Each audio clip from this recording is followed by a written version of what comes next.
Assalamualaikum warahmatullahi wabarakatuh. Saya Dimas Eliana dengan NIM 934220919 dari kelas Fikih Muamalah 2F. Kali ini saya akan menjelaskan mengenai akad murabahah. Nah, yang pertama, apa sih murabahah itu? Murabahah itu berasal dari kata robah yang berarti perolehan, keuntungan atau tambahan. Sedangkan menurut istilah, akad murabahah itu adalah akad jual beli yang disepakati antara bank syariah dengan nasabah, di mana bank menyediakan pembiayaan untuk pembelian bahan baku atau modal kerja lainnya yang dibutuhkan oleh nasabah. Kemudian nasabah akan membayar sebesar harga beli bank dari pemasok ditambah dengan margin atau keuntungan pada waktu yang telah disepakati bersama. Mengenai dasar hukum akad murabahah ini terdapat pada Al-Quran, hadis, ijma'. Nah, dasar hukum yang terdapat dalam Al-Quran ini terdapat pada surat Al-Baqarah ayat 275. Bunyinya seperti ini.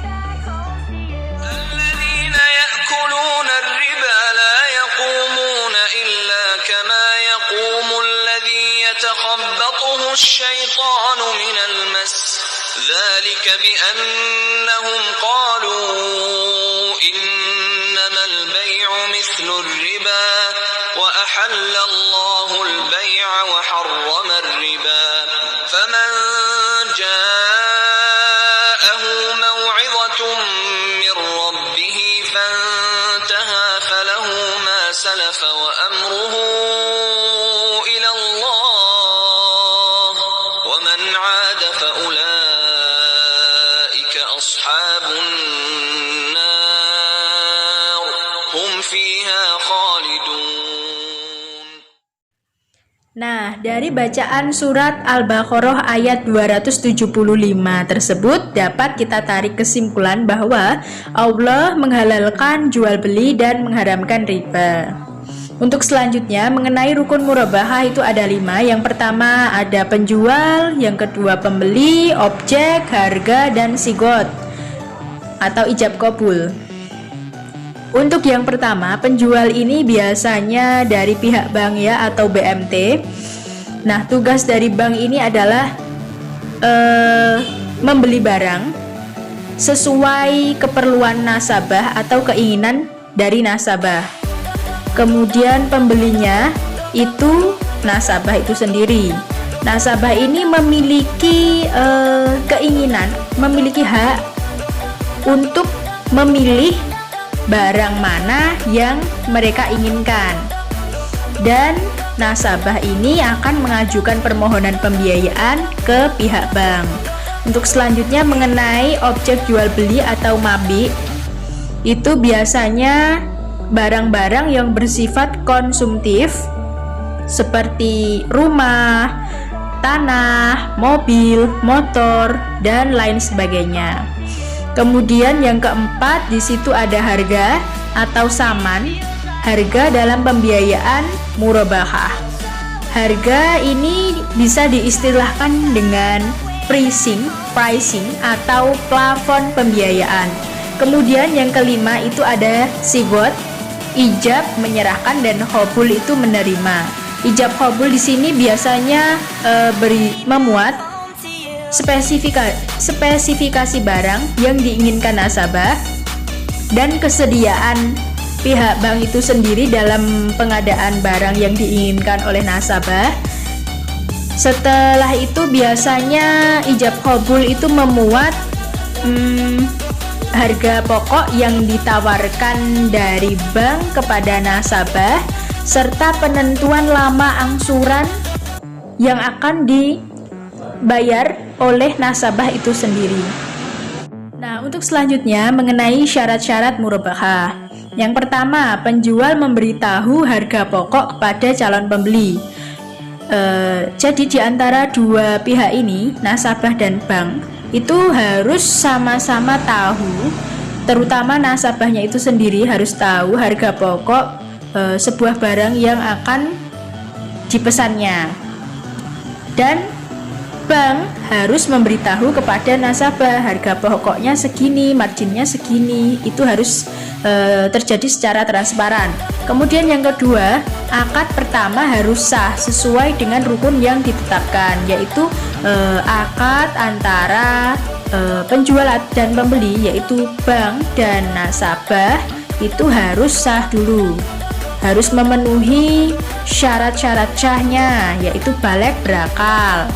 Kemudian yang ketiga, akad harus bebas dari riba. Hal ini mengacu pada surat Al-Baqarah ayat 275, yaitu riba itu haram. Jadi dalam akad murabahah ini harus bebas dari riba karena banknya itu syariah ya. Kemudian yang keempat, penjual harus menjelaskan kepada pembeli bila terjadi cacat atas barang sesudah pembelian. Nah, harus terjadi transparansi. Kemudian yang terakhir, penjual harus menyampaikan semua hal yang berkaitan dengan pembelian. Nah, bank ini harus menyampaikan semuanya yang terkait dengan proses-proses pembelian barang yang diinginkan oleh nasabah. Misalnya ini, pembelian dilakukan secara hutang. Nah, untuk selanjutnya mengenai implementasi praktek akad murabahah dalam ekonomi perbankan syariah. Misalnya ada nasabah menginginkan sebuah kendaraan. Nasabah ini sudah memikirkan tipe kendaraan apa yang ingin nasabah beli secara kredit ya pastinya. Kemudian nasabah ini pergi ke BUS, Bank Umum Syariah atau unit usaha syariah, memberikan tipe kendaraan yang diinginkan oleh nasabah itu. Nah, setelah itu BUS atau UUS ini menyurvei keadaan nasabah layak atau tidak mendapatkan pembiayaan murabahah ini. Nah, setelah dirasa layak, maka BUS ini akan membelikan barang kepada supplier atau penjual kendaraan yang diinginkan oleh nasabah sesuai dengan tipenya. Kemudian setelah itu maka terjadilah akad jual beli. Step yang nomor 3, akad jual beli antara BUS atau UUS dengan nasabah. Setelah itu supplier atau penjual ini akan mengirimkan kendaraan kepada nasabah dan terjadilah serah terima barang dan dokumen dan perlengkapan kendaraan tersebut. Setelah itu BUS atau UUS ini memberitahukan kepada nasabah berapa angsuran, harga pokok, dan keuntungan yang diambil dari BUS atau UUS itu sendiri. Misalkan BUS dan UUS itu memberitahu kepada nasabah bahwa harga pokok sebuah kendaraan itu 14 juta. Kemudian margin yang diinginkan atau diambil dari BUS dan UUS itu misalnya 1 juta marginnya, jadi totalnya 15 juta. Nah, dari perhitungannya tersebut, dari 15 juta itu nasabah dan BUS berunding. Nasabah dan BUS ini menentukan angsurannya itu selama 2 tahun. Jadi nasabah harus membayar per bulannya itu sekitar 625.000 untuk per bulannya selama 2 tahun. Nah, maka terjadilah bayar cicil step yang nomor 6. Seperti itu skemanya. Nah, untuk selanjutnya mengenai implementasi akad murabahah ekonomi non perbankan. Yang telah saya jelaskan itu tadi mengenai akad murabahah dalam ekonomi perbankan. Nah, sekarang akad murabahah dalam ekonomi non perbankan itu ada 4. Apa saja? Yang pertama ada asuransi syariah, kemudian PMT, koperasi syariah, dan pegadaian syariah. Untuk yang pertama, asuransi syariah ini ada 2 pihak, yaitu pihak penanggung dan pihak yang tertanggung. Pihak penanggung ini yaitu pihak yang sanggup untuk menanggung atau menjamin atas kerugian-kerugian yang ditimpa oleh pihak tertanggung. Kemudian pihak tertanggung itu pihak yang akan mendapatkan ganti rugi jika menderita suatu musibah sebagai akibat dari suatu peristiwa yang belum tentu akan terjadi.